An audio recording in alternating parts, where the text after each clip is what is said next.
From highly anticipated to highly contested, Cyberpunk 2077 stands as one of the most controversial games in gaming history. Although we enjoyed the game for its substance, Cyberpunk certainly had more than its fair share of valid criticisms. As a matter of fact, for a period of time it seemed like hearing the latest controversy was looming right around the corner due to the sheer volume and frequency of them being revealed.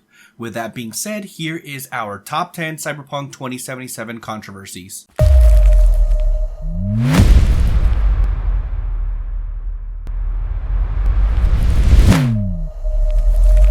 Number 10. The Police.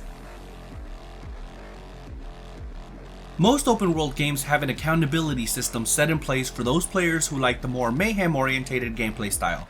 Cyberpunk 2077 is no different, however, the way it was implemented was underdeveloped to say the least. Whether the police spawn directly next to you after you commit a crime in-game, or the simple fact that you can literally escape justice by driving a block away, the fact remains that the wanted system was definitely undercooked.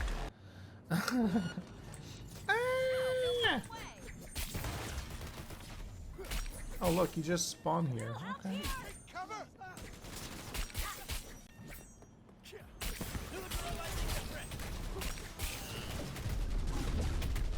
With the latest patch 1.2 fixed some of these issues, but early reports suggest that it wasn't enough. Although we haven't tested the latest patch ourselves, we are still curious to know if you have. So please let us know down in the comments section if you feel like this patch fixed the issue, or at bare minimum showed some improvements. Number 9. Game delays. There were many signs that Cyberpunk 2077 was in trouble prior to its release. One of these signs was the simple fact that the game was delayed 3 times prior to its initial launch. The game was originally supposed to be released on April 16th of 2020, where it got delayed to September 17th and then again to November 19th. What makes this situation unique is that once the game was announced to have gone gold, the game got a final delay to December 10th. You may recall that back in October 5th, 2020, Cyberpunk announced that the game had gone gold. See you in Night City on November 19th, and I figured, okay, the game's gone gold, no way it can be delayed again. Hell, I posted it's really happening. It's been 84 years. I figured this is it, November 19th, it's a done deal. But nope, CD Projekt Red has just announced yet another delay. What makes this situation worse is that gamers waited almost a decade since its now iconic trailer reveal in 2013, adding fuel to the fire. Number 8. Crunch. Crunch is a term widely associated with the final moments of game development where employees are highly encouraged to work long hours while not seeing proper compensation for the time being put in. This is an unfortunate part of modern game development, but it's hard to say that we were surprised to find out that Cyberpunk 2077 developer CD Projekt Red was accused of doing just that. Yep, CD Projekt Red, which already faced allegations of unreasonable work hours with The Witcher 3, has straight up admitted that from now until the game's release, developers will be expected to work very long hours. After seeing the state of the game upon release, we can only wonder if delaying it a full year could have done the game wonders. This is one area where the game industry could improve on, seeing as employees are the ones putting in the hard work, and having them burning out is unacceptable. Number 7. Third person. It's hard to imagine what the game would have looked like being played in third person now that the game has released. We do know that at one point Cyberpunk 2077 was supposed to be playable in third person, but at some point it was scrapped.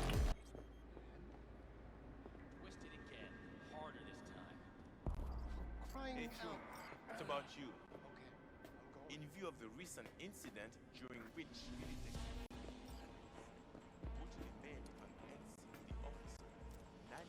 Global community lead Marcin Mamat was quoted in saying, "Achieving full immersion in a first-person perspective game is extremely important.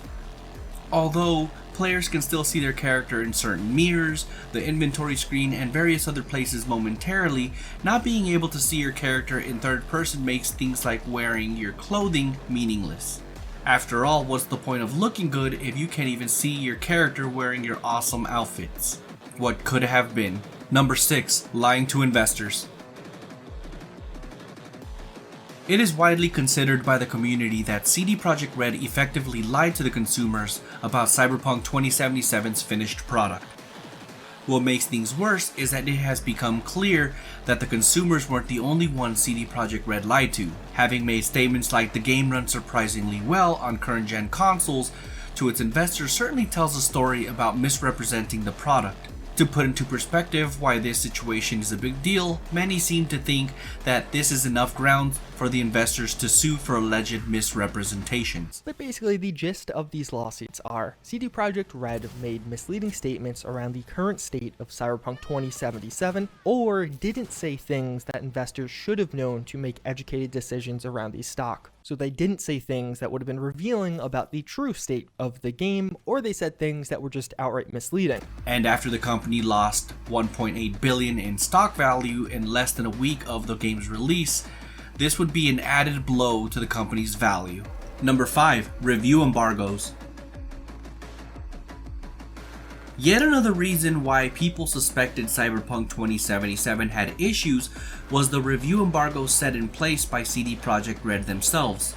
Although not unheard of, nothing screams shady more than an embargo guideline that states reviewers are only allowed to use gameplay footage provided by CD Projekt Red, or that console review codes were not provided until hours prior to the game's release. At the time of writing this review, we still haven't seen how this game runs on base PS4 models and on the Xbox One S, except for leaked clips which have been taken down. Reviewers were told that no console code would be made available and that we were only allowed to review the game on PC, which frankly is bullshit. Long story short, if you have a last-gen console, I can't tell you how this game runs there because no one can, because CD Projekt Red didn't want us to tell you. Having these limitations on a game review that we waited almost a decade for just gave reasons to gamers to raise concerns. Number 4. Seizures.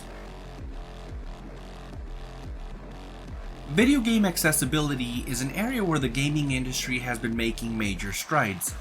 To our surprise, however, Cyberpunk 2077 had no health warnings in-game until accusations of people having seizures during the game forced CD Projekt Red to patch them in.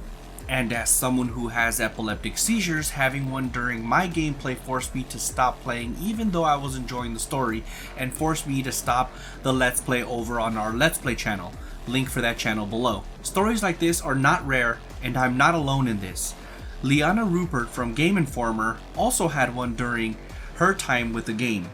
Shack News reporting Cyberpunk 2077 has a moment seemingly designed to trigger epilepsy, and no PSA is currently in the game. So this is what is serving as a PSA for you guys until it either gets patched in or an update, so that way you can kind of turn this off and on. Although photosensitivity isn't the only possible trigger for epileptics, it is certainly one of the most common, leaving us baffled as to why they did not include warnings in-game. Number 3. Cyber attacks.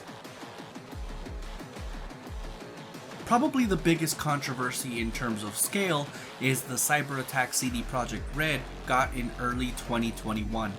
Why this is a controversy though is all the follow-up repercussions this caused following the attacks.